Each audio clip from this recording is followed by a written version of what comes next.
வடலியில் காலை நேர பிரதான செய்திகள். முதலில் தலைப்புச் செய்திகள். அரிசி மாபியாக்கு எதிராக தீர்மானம் எடுப்போம், பாராளுமன்றத்தில் அமைச்சர் உறுதி. மதுபான அனுமதி பத்திர விவகாரம் தொடர்பில் வெளியாகவுள்ள ரணிலின் அறிக்கை. சதோச கிளைகளில் நேற்று முதல் நுகர்வோரின் வரிசைகள் அதிகரிப்பு. கலிபோர்னியாவில் 7.0 ரிக்டர் அளவில் சக்தி வாய்ந்த நிலநடுக்கம். தொடர்பான விரிவான செய்திகள். அரிசி மாபியாக்கு எதிராக தீர்மானம் எடுப்போம் என அமைச்சர் வசந்த சமரசிங்க தெரிவித்துள்ளார். நேற்றைய தினம் பாராளுமன்ற அமர்வில் உரையாற்றிய போதே அமைச்சர் இவ்வாறு தெரிவித்துள்ளார். சர்வதேச நாணய நிதியத்துடனான ஒப்பந்தம் தொடர்பில் கருத்து தெரிவித்துள்ளார். 76 வருட அரசியல் வம்சாவளிகளே இந்த நாட்டை சீர்குலைத்துள்ளார்கள். மேலும் நாம் 4 மாதங்களான கணக்கை சமர்ப்பித்துள்ளோம். அடுத்த வருடம் வரவு செலவு திட்டம் கொண்டு வரப்படும்.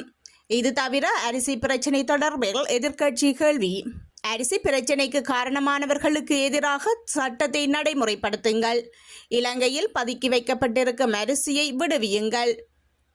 எதிர்க்கட்சியினரின் குற்றச்சாட்டுகளுக்கு பதில் வழங்கும் முகமாக அமைச்சர் வசந்த சமரசிங்க தெரிவித்த விடயங்கள். இன்று 1 லட்சம் அரிசி விடுவிக்கப்பட்டுள்ளது. மேலும் சதோசா ஊடாக அரிசி விற்பனை இடம்பெறுகின்றது. 3.5 பில்லியன் காசு இஸ்லாமிய வங்கியூடாக கடனை பெற்றவரும் உங்களுடன் இருக்கின்றனர். மில்லியன் காசை பெற்று அரிசியை விடுவிக்காமல் அவர் இருக்கின்றார் எனவும் தெரிவித்தார். மேலதிக லாபத்தை பெற மாபியாக்கள் செயற்படுவதை அனுமதிக்கும். அது மாத்திரமல்லாமல் அரிசி மாபியாக்கு எதிராக தீர்மானம் எடுப்போம். மேலும் பண்டிகை காலத்தில் அரிசி பிரச்சினைக்கு தீர்வு கிடைக்கும். கிளீன் ஸ்ரீலங்கா செயற்பாட்டை முன்னெடுப்போம் எனவும் அமைச்சர் வசந்த சமரசிங்க தனது உரையில் குறிப்பிட்டுள்ளார். கடந்த அரசாங்கத்தின் போது மதுபான அனுமதி பத்திரம் வழங்கியதாக எழுந்த குற்றச்சாட்டு தொடர்பில் முன்னாள் ஜனாதிபதி ரணில் விக்ரமசிங்க தலைமையிலான புதிய ஜனநாயக முன்னணி இந்த வார இறுதியில் விரிவான அறிக்கையொன்றை வெளியிட உள்ளது. உரிய அனுமதி பத்திரங்களை வழங்கும் முறை தொடர்பில் அந்த அறிக்கையில் விரிவாக விளக்கப்பட உள்ளதாக புதிய ஜனநாயக கட்சி தெரிவித்துள்ளது. கடந்த தேர்தல் காலத்தில் 361 மதுபான அனுமதி பத்திரங்கள் வழங்கப்பட்டமை தொடர்பில் சபைத் தலைவர் அமைச்சர் பிமல் ரத்நாயக்க பாராளுமன்றத்தில் தெரிவித்த கருத்துக்கு பதிலளிக்கும் போதே புதிய ஜனநாயக முன்னணி இதனை தெரிவித்துள்ளது. மேலும் பிமல் ரத்நாயக்க கடந்த அரசாங்கத்தினால் வழங்கப்பட்ட மதுபான அனுமதி பட்டியலை பாராளுமன்றத்தில் சமர்ப்பித்தார்.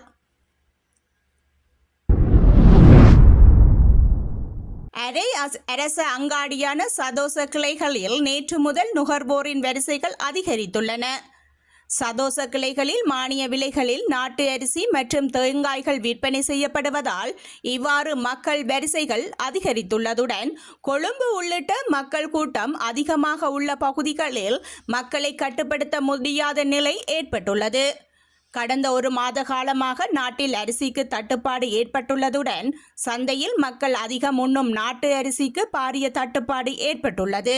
அரிசிக்கான தட்டுப்பாட்டை நீக்க ஜனாதிபதி அனுரகுமார திசாநாயக்க தலைமையிலான அரசாங்கம் பல்வேறு நடவடிக்கைகளை உடனடி தீர்மானங்களையும் எடுத்துள்ளது.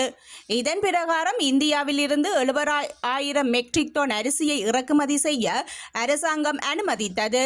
இந்த தீர்மானத்தின் அடிப்படையில் இதுவரை 40,000 மெட்ரிக் டன் அரிசி இறக்குமதி செய்யப்பட்டுள்ளதுடன் சதோச வலையமைப்பின் ஊடாக விநியோகிக்கும் பணியும் ஆரம்பமாகியுள்ளது. சதோச ஊடாக மானிய விலையில் அரிசி மற்றும் தேங்காய் வழங்கப்பட்டு வருவதாக சமூகத்தில் பரவியுள்ள செய்தியால் சதோச கிளைகளில் பாரியளவில் மக்கள் கூட்டம் நிரம்பி வழிவதுடன் கட்டுப்படுத்த முடியாத நிலையும் அதன் பணியாளர்களுக்கு ஏற்பட்டுள்ளது. குறிப்பாக 130 ரூபாய்க்கும் தேங்காய்கள் சதோசா ஊடாக விற்பனை செய்ய நடவடிக்கை எடுக்கப்பட்டுள்ளதாகவும் இறக்குமதி செய்யப்பட்ட அரிசியை 220 ரூபாய் என்ற கட்டுப்பாட்டு விலையில் சதோச கிளைகளில் பெற்றுக்கொள்ள முடியும் எனவும் அரசாங்கம் அறிவித்துள்ளமையை அடுத்து இவ்வாறு வரிசைகள் அதிகரித்துள்ளன. பக்தர்கள் கதிர்காமம் விகாரைக்கு முன்பாக சிதறு தேங்காய் உடைப்பது 90% குறைந்துள்ளதாக தெரிவிக்கப்படுகின்றது. கதிர்காமத்திற்கு வழிபட செல்லும் பல பக்தர்கள் பூஜை பொருட்களுடன் சிதறு தேங்காய் உடைக்க மறக்க மாட்டார்கள். கதிர்காமத்திற்கு சென்று சிதறு தேங்காய் உடைக்காதவர்கள் இல்லை என்றே கூறலாம். எவ்வாறாயினும் நாட்டில் தற்போது தேங்காய்களின் விலை உயர்வை கருத்தில் கொண்டு பக்தர்கள் சிதறு தேங்காய் உடைப்பதை தவிர்த்து வருவதாக தெரிவிக்கப்படுகின்றது. தற்போது கதிர்காமம் பிரதேசத்தில் தேங்காய் ஒன்று 160 ரூபாய்க்கு விற்பனை செய்யப்படுகின்றது. தேங்காய் தட்டுப்பாடு காரணமாக தேங்காய் எண்ணெயின் விலையும் அதிகரித்துள்ளதாகவும் சமய ஸ்தலங்களில் விளக்கு ஏற்றுவதும் குறைந்துள்ளதாகவும் தெரிவிக்கப்படுகின்றது. பக்தர்கள் தேங்காய்க்கு பதிலாக செவ்விள நீரை வைப்பதாக செல்லக்கதிர்காம நதியில் உள்ள விநாயகர் ஆலயத்தின் பூஜகர் குறிப்பிட்டுள்ளார்.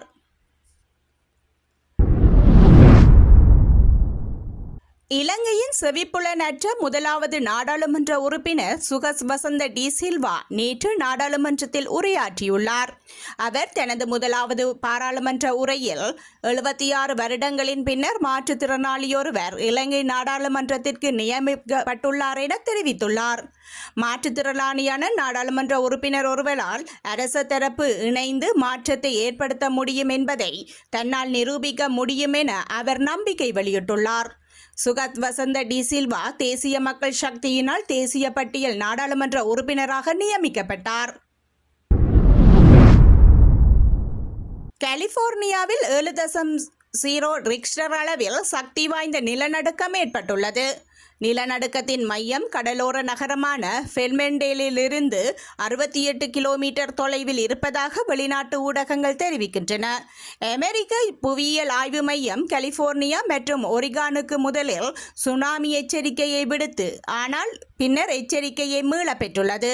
நிலநடுக்கத்தை அடுத்து ஹம்பெல்ட் கவுண்டியில் 10,000க்கும் மேற்பட்ட வீடுகளில் மின்தடைகள் பதிவாகியுள்ளன. ஆனால் குறிப்பிடத்தக்க சேதம் எதுவும் இல்லை. இந்த அளவு சக்தி வாய்ந்த நிலநடுக்கம் ஒவ்வொரு ஆண்டும் மிக குறைவான எண்ணிக்கையில் மட்டுமே பதிவாகின்றது என்பது குறிப்பிடத்தக்கது. கலிபோர்னியாவில் ஆளுநர் கவின் நியூசோம் பாதிக்கப்பட்ட பகுதிகளுக்கு கூடுதல் ஆதாரங்களை வழங்க அவசர நிலையை அறிவித்துள்ளார். எவ்வாறாயினும் இந்த நிலநடுக்கத்தால் கட்டிடங்கள் குலுங்கின. பொதுமக்கள் வீடுகளை விட்டு வீதிகளில் தஞ்சமடைந்தனர். நிலநடுக்கத்தை தொடர்ந்து சுனாமி எச்சரிக்கையும் விடுக்கப்பட்டதால் பொதுமக்கள் கடும் அச்சமடைந்தனர்.